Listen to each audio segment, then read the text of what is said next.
اعوذ باللہ من الشیطان الرجیم، بسم اللہ الرحمن الرحیم۔ السلام علیکم ورحمۃ اللہ۔ سورۃ آل عمران، آیت نمبر 161۔ وما كان لنبي أن يغل ومن يغل يأت بما غل يوم القيامة ثم توفى كل نفس ما كسبت وهم لا يظلمون۔ ترجمہ: کسی نبی کی نسبت یہ گمان ہی ممکن نہیں کہ وہ کچھ چھپائے گا، اور جو کوئی کسی کا حق چھپائے گا تو قیامت کے دن اسے وہ لانا پڑے گا جو اس نے چھپایا تھا۔ پھر ہر شخص کو اس کے عمل کا پورا بدلہ دیا جائے گا اور ان پر ظلم نہیں کیا جائے گا۔ جہاں پہ نبی اکرم صلی اللہ علیہ وآلہ وسلم کی امانت پر اطمینان کرنے اور گمان نہ رکھنے کا حکم دیا گیا ہے۔ بتایا جا رہا ہے، نمبر 1، کوئی نبی بھی خائن نہیں ہوا۔ نمبر 2، قیامت کے دن خائن خیانت کے ساتھ پیش ہوگا۔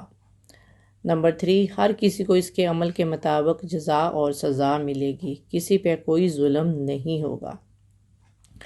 اب دیکھیں کہ جیسے پہلے بیان ہوا ہے کہ منافقین رسول صلی اللہ علیہ وسلم کو پریشان کرتے تھے اور مسلمانوں کو رسوا کرنے کا کوئی موقع ہاتھ سے نہیں جانے دیتے تھے۔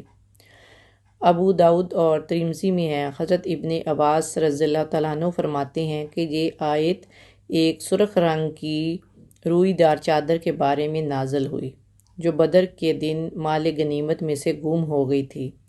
بعض لوگوں نے کہا کہ شاید یہ چادر رسول اکرم صلی اللہ علیہ وسلم نے خود اپنے لیے رکھ لی ہو۔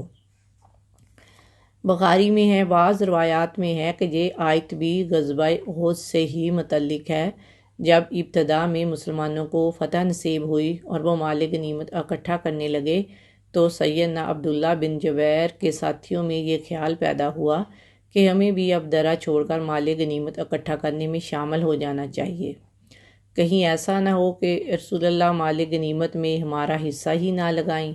تو اس شبہ کو دور کرنے کے لیے یہ آیت نازل ہوئی کہ نبی سے ناانصافی اور خیانت ممکن ہی نہیں، وہ تو اللہ تعالیٰ کی طرف سے دنیا میں اللہ کا امین ہوتا ہے۔ منافقوں نے آپ کے بارے میں یہ کہہ کر بدگمانی پیدا کرنے کی کوشش کی کہ آپ نے اس کو اپنے لیے رکھ لیا ہوگا۔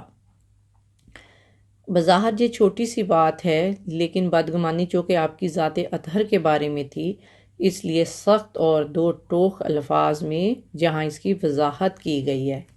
اس موقع پہ اگرچہ چہمگوئیاں کرنے والوں کی زبانیں بند نہ کی جاتی تو آگے چل کر کسی بڑی خیانت کا الزام بھی آپ کی ذات پر لگا دیا جاتا،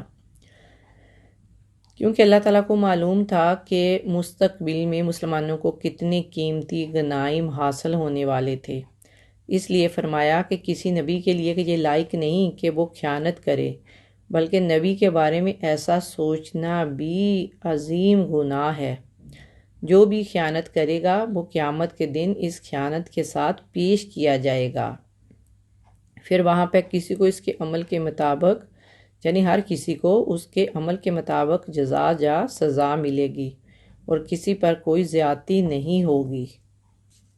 حضرت ابو ہریرہ رضی اللہ تعالیٰ عنہ بیان کرتے ہیں کہ نبی کریم نے ہمارے درمیان کھڑے ہو کر خیانت کا تذکرہ کرتے ہوئے اسے بہت سنگین گردانتے ہوئے فرمایا کہ میں کسی کو روز قیامت اس حال میں نہ پاؤں کہ اس کے کندھے پر بکری ممیاں رہی ہو اور کسی کے کندھے پر گھوڑا ہنہنا رہا ہو، اور وہ کہے کہ اللہ کے رسول میری مدد کیجیے، تو میں کہوں کہ میں تو کچھ نہیں کر سکتا، میں نے تجھے پہلے ہی باخبر کر دیا تھا۔ اور مفسرین نے غلہ کے 2 معنی کیے ہیں، ایک کسی کے بارے میں دل میں غصہ رکھنا، جیسے احد میں درہ والوں نے درہ خالی کر کے غلطی کی تھی اور بعض صحابہ نے میدان سے بھاگ کر غلطی کی تھی، تو اس پہ فرمایا جا رہا ہے کہ اے پیغمبر ان کو معاف کر دینے کے بعد دل میں غصہ نہیں رکھنا چاہیے۔ اور دوسرا غلہ کے معنی ہے مسلمانوں کے اجتماعی مال میں خیانت کرنا، جس کا گناہ عام چوری سے بہت زیادہ ہے۔ بخاری میں ہے، حضرت ابو ہریرہ رضی اللہ تعالیٰ عنہ نے بیان کیا ہے کہ جب خیبر فتح ہوا تو مال غنیمت میں ہمیں سونا اور چاندی نہیں ملا تھا، بلکہ گائے، اونٹ، سامان اور باغات ملے تھے۔ پھر ہم رسول کے ساتھ وادی الترا کی طرف لوٹے رسول اللہ کے ساتھ ایک مدھم نامی غلام تھا جو بنی جنبات کے ایک صحابی نے آپ کو تحفہ دیا تھا۔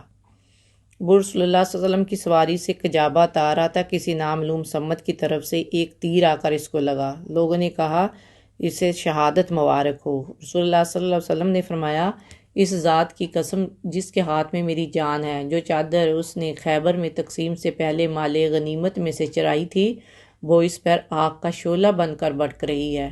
یہ سن کر ایک صحابی ایک یا دو تسمے لے کر رسول صلی اللہ علیہ وسلم کی خدمت میں حاضر ہوا اور عرض کیا کہ یہ میں نے اٹھا لیے تھے۔ آپ نے فرمایا یہ جہنم کے تسمے ہے۔